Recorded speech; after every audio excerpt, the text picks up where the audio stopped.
estava marcado o depoimento aqui para as 15 horas, né? Então não temos Queiroz hoje. E a Carol, além de integrante do Conselho Editorial do 247, ela é também uma das fundadoras aí dos Juristas pela Democracia, né?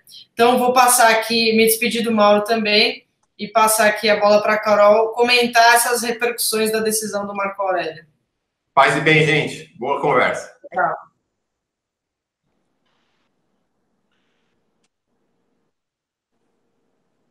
Pode falar, Carol. Posso falar? Bom, que pena que foram embora tanto o Mauro quanto o nosso querido deputado Vadir Damuschi, tantos momentos jurídicos importantes desta imensa saga persecutória, não quero economizar palavras hoje, nós estamos vivendo no nosso país em relação ao ex-presidente Lula.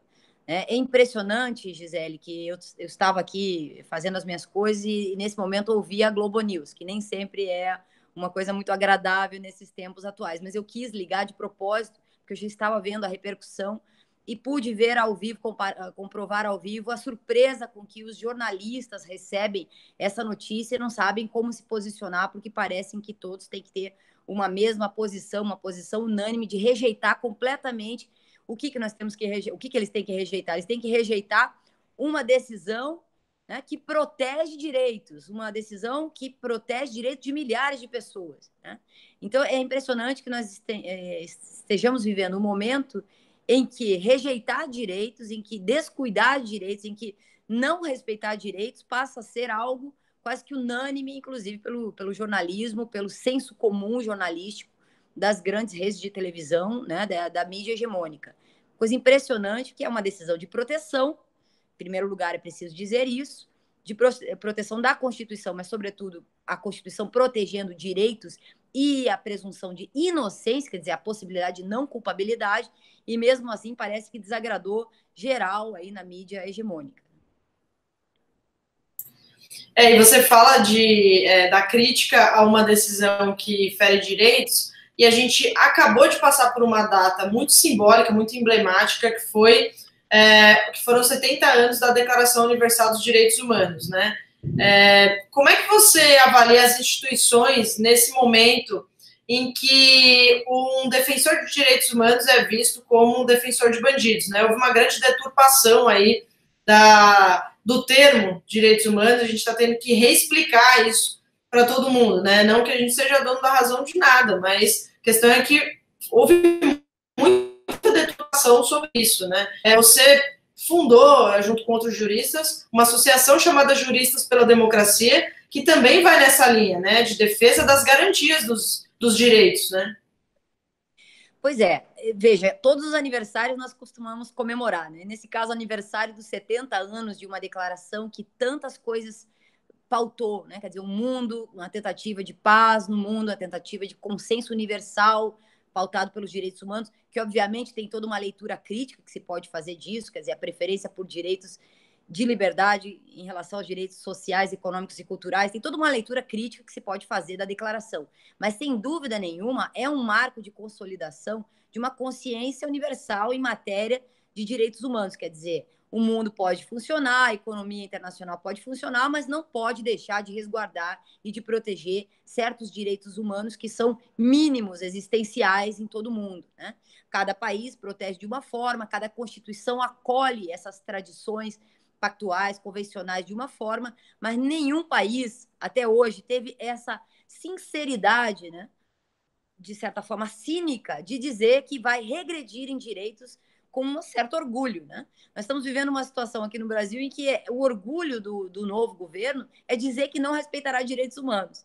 Então, esse aniversário está um pouco estranho, quer dizer, a gente está comemorando 70 anos do Marco Universal de Direitos Humanos e quando a gente reflete, a gente percebe que está regredindo com um discurso que deixa uma certa hipocrisia, né? O Safatli falava nisso no artigo no outro dia, uma certa hipocrisia que é vou fazer, mas não fazia, e agora é não vou fazer com muito orgulho, vamos pegar em armas, vamos não respeitar os índios, vamos não respeitar as conquistas dos sujeitos de direito, o campo, o camponês, enfim, os sindicalistas, os trabalhadores, os empresários, os microempresários, quer dizer, com muito orgulho não vamos respeitar direitos. Então é uma situação que nós estamos vivendo muito grave, da qual o dia de hoje, quer dizer, a liberdade de milhares de pessoas, e não só do presidente Lula, é um marco, né, que, mais uma vez, deixa patente que não é só a mídia hegemônica que está incomodada com as garantias, né, e liberdades fundamentais, mas também boa parte do judiciário, boa parte do sistema de justiça. Se você percebeu aí, a PGE, a Raquel Dodge, sequer foi intimada, mas está movendo mundos aí para contestar essa decisão liminar. Quer dizer, como responder e reverter a decisão liminar, como ela mesma anunciou, reunida em seu gabinete com a equipe para construir a reversão dessa decisão que tanto mal aí está causando, mal-estar está causando para quem quer continuar cerceando a presunção de inocência. Carol, esse ambiente de criminalização, né, dos direitos, falar em soltura de presos parece que é uma decisão que violaria os direitos do cidadão, né, do cidadão todo, cidadão de bem, né? Da sociedade, porque está soltando preso, né? Queria que você falasse um pouco mais sobre isso, para que as pessoas entendessem o que é essa decisão, né? Viola o quê e garante direito de quem? E aí, lembrando que tem 150 mil presos nessa situação de prisão sem trânsito em julgado, né? Prisão até a segunda instância. Esse discurso de direitos humanos para humanos direitos que é terrível, né? Quer dizer, quem tem direitos é aquele que é o cidadão de bem, é aquele que age. O que é bem, vamos definir, né? O que é bom, o que é bem, o que faz bem. Então, claro que é um discurso terrível de preconceito a priori, né? Que a gente combate e rejeita. Agora, a gente não precisa ir muito longe. O ministro Marco Aurélio reforça a decisão que já tinha tomado em outro momento. Veja o que ele explica. Ele faz uma decisão que distingue a situação de inocência de não culpa, né? Então, abre aspas, citação do ministro Marco Aurélio, agora, recente. A execução da pena fixada mediante sentença condenatória pressupõe a configuração do crime, ou seja, a verificação da tipicidade, a antijuridicidade e culpabilidade. É dizer, o implemento da sanção não deve ocorrer quando não assentada a prática do delito. Raciocínio, em sentido contrário, implica negar os avanços do constitucionalismo próprio do Estado democrático de direito. Então, enquanto a decisão é provisória e nós temos recursos e existe, né, a definição tanto no Código de Processo Penal, quanto na Constituição, quanto na Declaração Universal dos Direitos Humanos, como na Convenção Americana de Direitos Humanos, que ano que vem faz 50 anos, nós temos um mar de leis protetivas que protegem a presunção da inocência, quer dizer, a possibilidade de que essa pessoa não seja culpada ou, eventualmente, não estejam ali presentes todo o conjunto probatório que faria com que essa pessoa merecesse o castigo da pena e, portanto, antecipada, nesse caso, por conta de uma decisão provisória e em descompasso com a Constituição. Então, o que Desculpa, entrou, eu não sei mexer direito aqui, não sei se eu desconectei e já voltei. Já voltou. Entrou uma ligação, você tem que me explicar direito como fazer isso depois. Para você não atender ao vivo, né? Pelo jeito era da Itália. O pessoal está enlouquecido com essa decisão do presidente. Já vamos falar da Itália, diga. Então, assim, a situação deve ser o nosso Santo Padre, quem sabe, né? O que aconteceu aí? Não, brincadeira, claro que ele não faria isso. Mas, de qualquer forma, é importante isso, quer dizer, a decisão do Marco Aurélio é liminar, ele não está saltando a competência do Pleno do Supremo Tribunal Federal, e alguns estão dizendo, eu escutei por aí, mas veja, isso parece uma armadilha, no último dia, antes do recesso. Peraí, a decisão que estipulou o prazo, a data de 10 de abril, é recentíssima também, né? É recentíssima, é dessa semana, é praticamente véspera também, né? Se considerarmos as defesas de milhares de pessoas que agora vão ter que esperar até 10 de abril. Né? Por quê? Até 10 de abril, meses e meses de vida das pessoas aprisionadas em situação precária, em situação provisória. Isso é inadmissível. Eu convido aqueles que defendem isso a passarem os outros próximos 3 meses provisoriamente presos para saberem se isso faz ou não faz diferença na vida das pessoas. Então, eu acho que é muito importante essa decisão e causa um grande constrangimento aí, caso sobrevenha uma decisão desautorizando o ministro Marco Aurélio, seja, por exemplo, o que já aconteceu, né, de ministro-presidente da Suprema Corte fazê-lo, ou mesmo uma decisão aí estranha, uma sessão extraordinária no recesso, quer dizer, que tanta importância tem assim a movida do sistema de justiça que está cerceando direitos, né, continuar impedindo a liberdade do ex-presidente Lula e de tantas outras milhares de pessoas na mesma situação.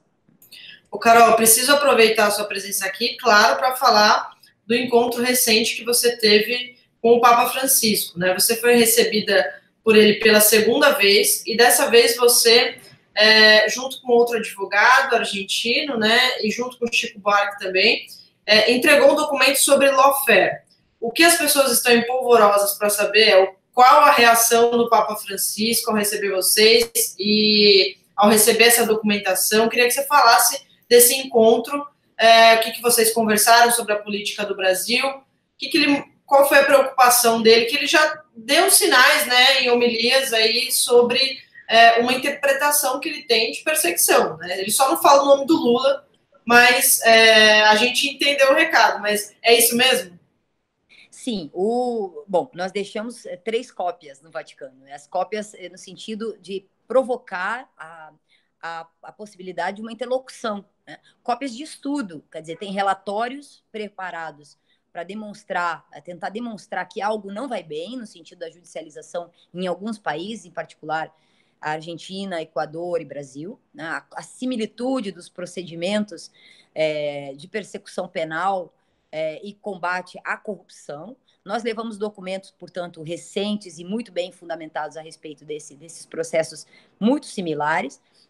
Também levamos artigos de opinião produzidos para o relatório, que ficou com quase 1000 páginas, então muitos artigos de opinião que saíram agora num livro que nós estamos produzindo, chamado Guerras Jurídicas da América Latina, com base nessa ideia do lawfare, e também levamos documentos, inclusive das Forças Armadas dos Estados Unidos, que explicam por que o direito passou a ser importante no uso da guerra, né? Por que hoje em dia, na economia da guerra, na economia de atingir do esforço de guerra, né, que é próprio do direito de guerra, em diálogo com o direito internacional humanitário, que é uma disciplina que eu leciono na universidade, por que isso passou a ser importante? E é possível até defender, inclusive com base na economia da guerra e na economia de vidas, que o direito seja usado para fins de guerra. Só que nós não estamos em guerra, né?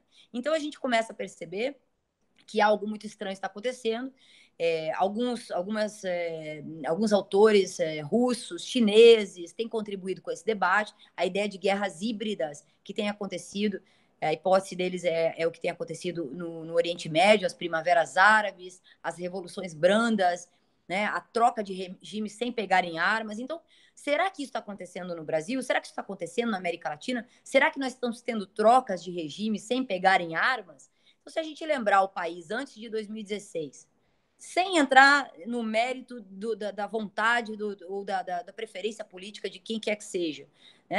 Um modelo de Estado, um modelo de economia, um modelo social de proteção, né? O conteúdo nacional, tudo isso, e o que nós temos hoje, o que nós teremos adiante, né? Pela promessa do que vem sendo aos poucos deslindado pelo próprio Jair Bolsonaro e sua equipe de ministros.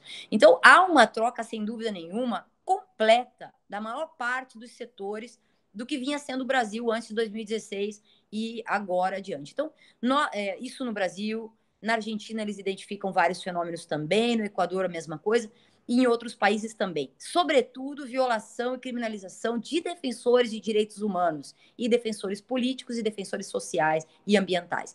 Então, e líderes indígenas, líderes do campo, da cidade, líderes por moradia, etc. Então, claro que isso tudo é preocupante. O Papa está super antenado a tudo isso. Ele vem falando nas homilias sobre isso. No caso da judicialização, ele falou, eu sempre referencio a homilia de 17 de maio, que é a mais importante, que fala dos processos de judicialização combinados com a mediatização, né, que deixam a pessoa sem saída, praticamente execrada na sua imagem, e que podem levar, quer dizer, uma abreviação que ele faz, a um golpe de Estado.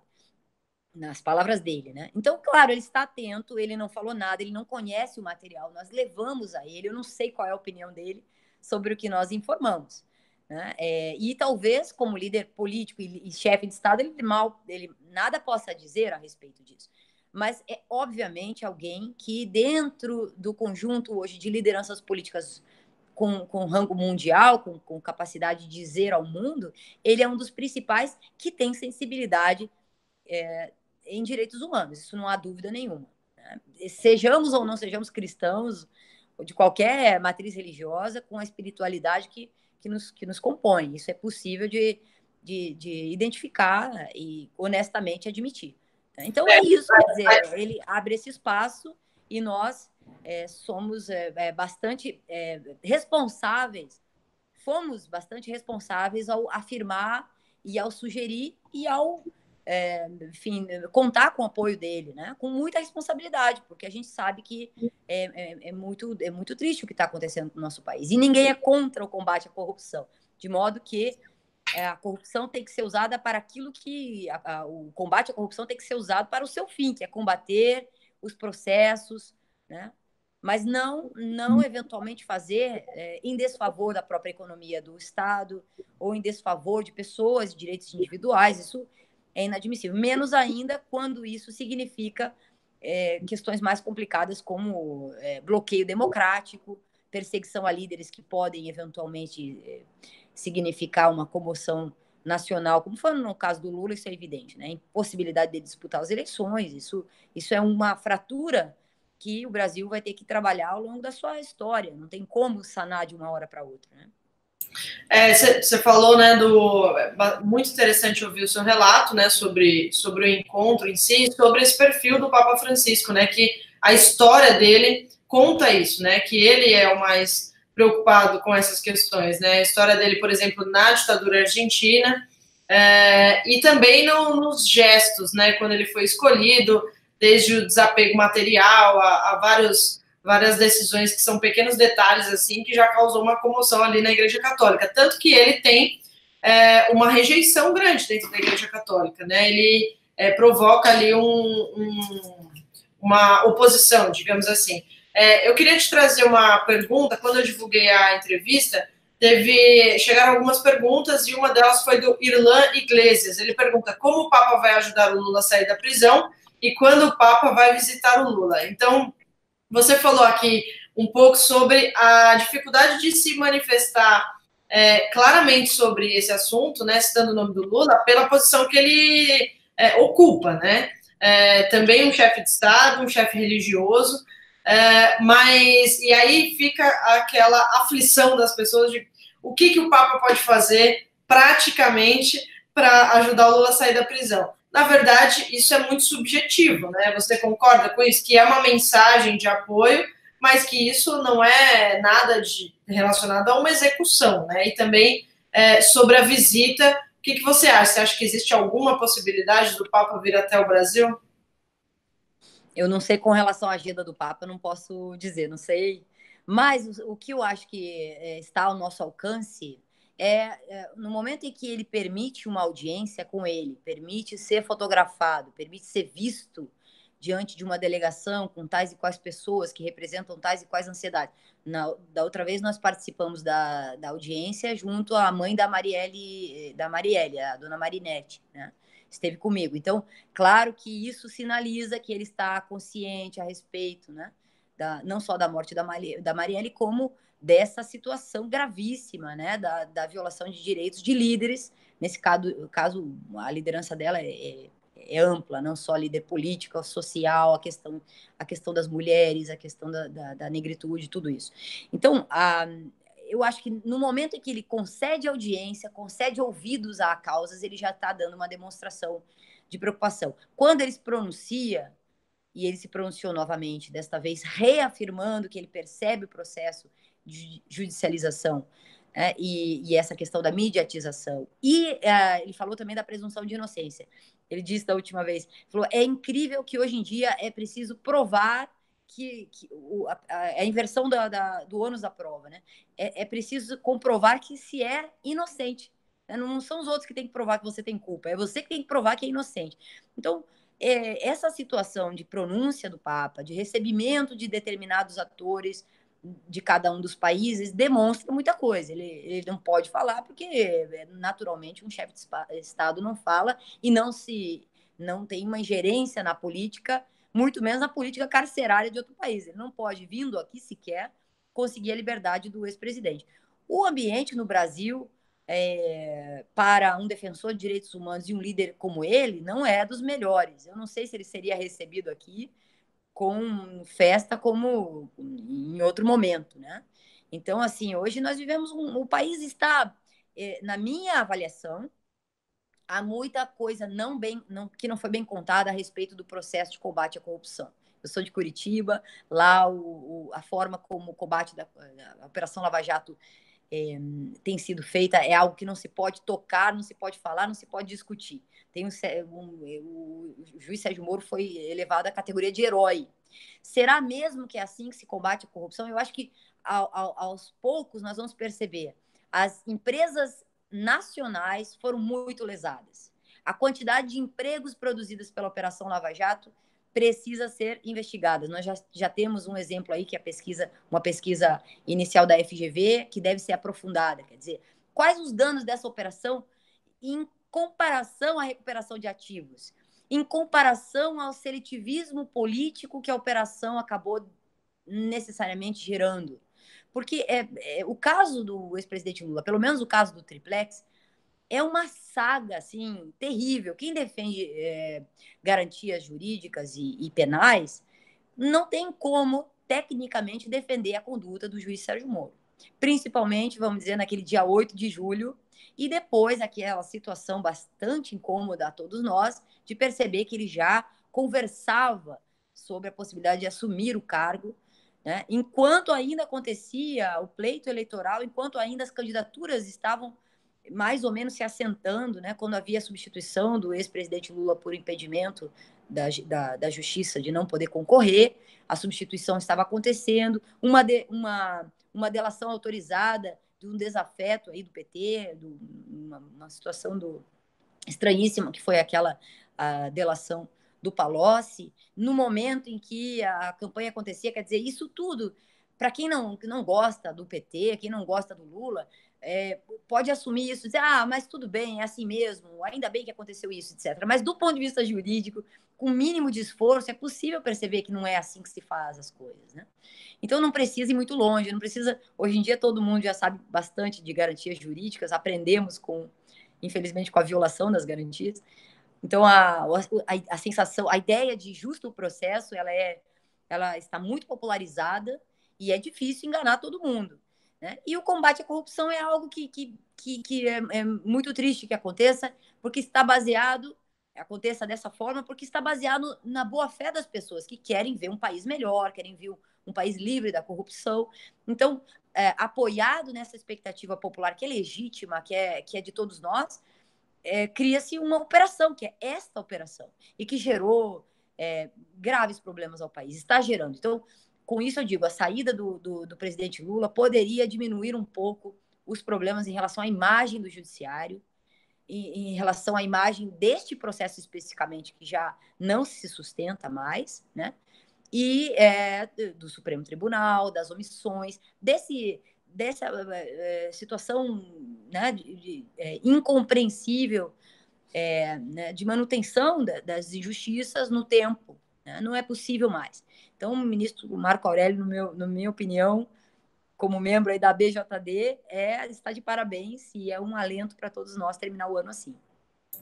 Carol, já que você falou em Curitiba e citou o ex-juiz Sérgio Moro, eu queria te fazer uma pergunta sobre ele. Você, inclusive, já organizou um livro de juristas que criticaram juridicamente, né, a peça de condenação do ex-presidente Lula. Como é que você viu essa nomeação, essa indicação do futuro presidente Jair Bolsonaro, do Moro como ministro da Justiça dele?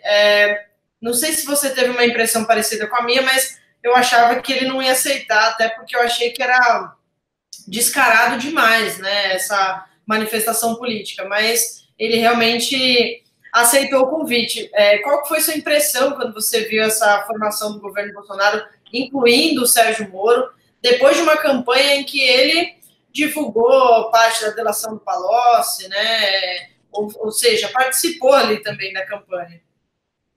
O resumo da nossa opinião técnica está lá numa representação que fizemos como Associação Brasileira de Juristas pela Democracia e está no CNJ ainda. Quer dizer, vamos terminar o ano com uma pendência de ordem jurídico, político, moral e ética contra, né, o juiz Sérgio Moro, porque para nós, se o objetivo fosse comprovar uma tese, digamos que essa aceitação do ex-magistrado Sérgio Moro teria nos dado o prêmio de tese, né? O prêmio da tese. Aqui está, parabéns, vocês ganharam a tese. Começaram criticando uma sentença cujo praticamente um terço da sentença é ele se defendendo, dizendo que ele era parcial, que ele usou provas ilegais, mas que ele tinha razões para fazer isso, que ele se desculpou, etc, etc. Quer dizer, grande parte do processo é ele se defendendo, a gente não chega ao réu até certo ponto. Depois a gente percebe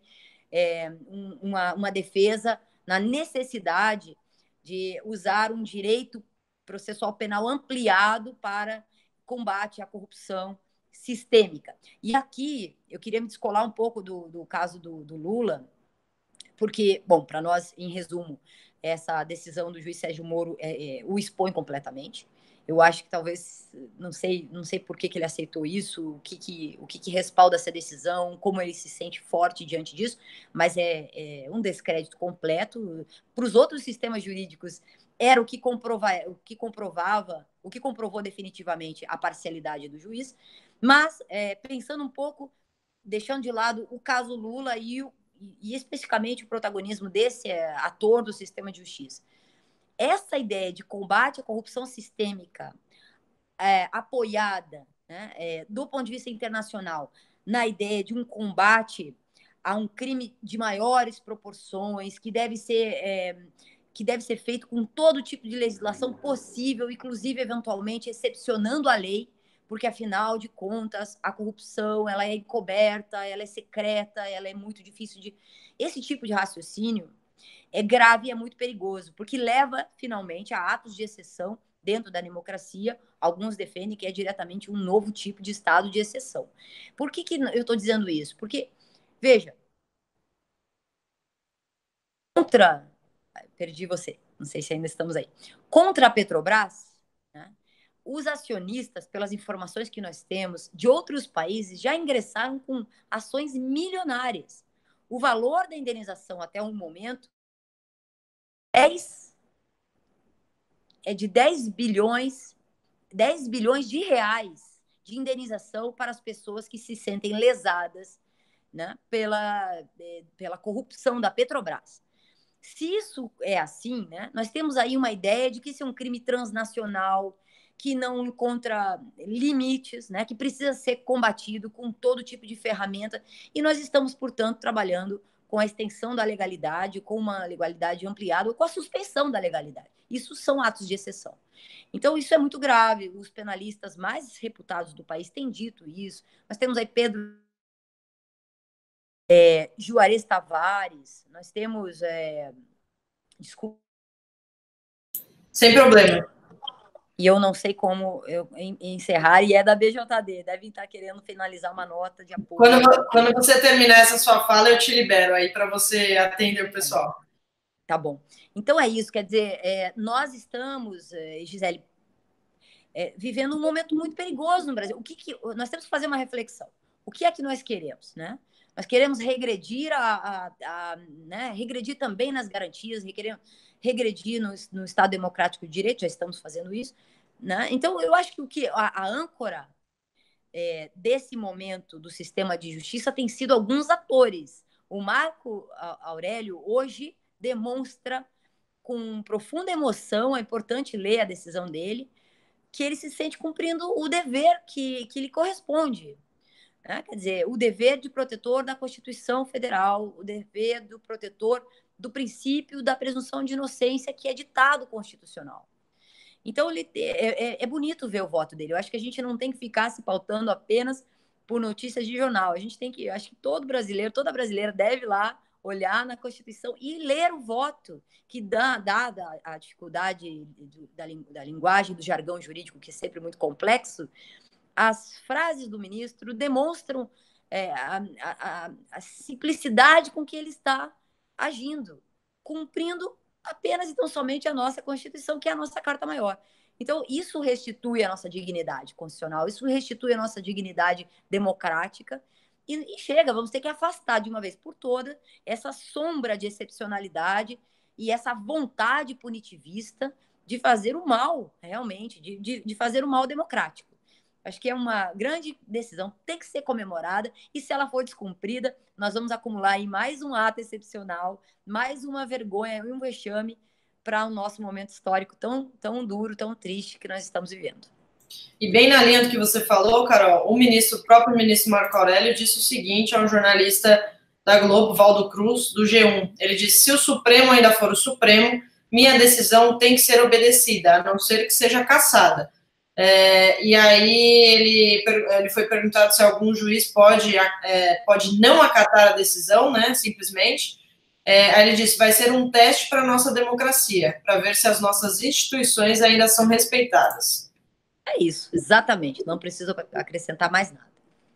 Carol, muito obrigada pela entrevista. Então, queria te agradecer demais aí nessa correria aí da decisão, né? A gente tinha marcado já uma conversa com você sobre esse encontro do Papa e também para falar sobre o judiciário. Então, foi muito importante ter essa conversa contigo. Eu vou pedir aqui para a gente retirar esse vídeo só da conversa com você, para a gente separar depois no canal lá, para ter entrevista com você exclusivamente, né? Além da transmissão aqui. Mas obrigada mesmo.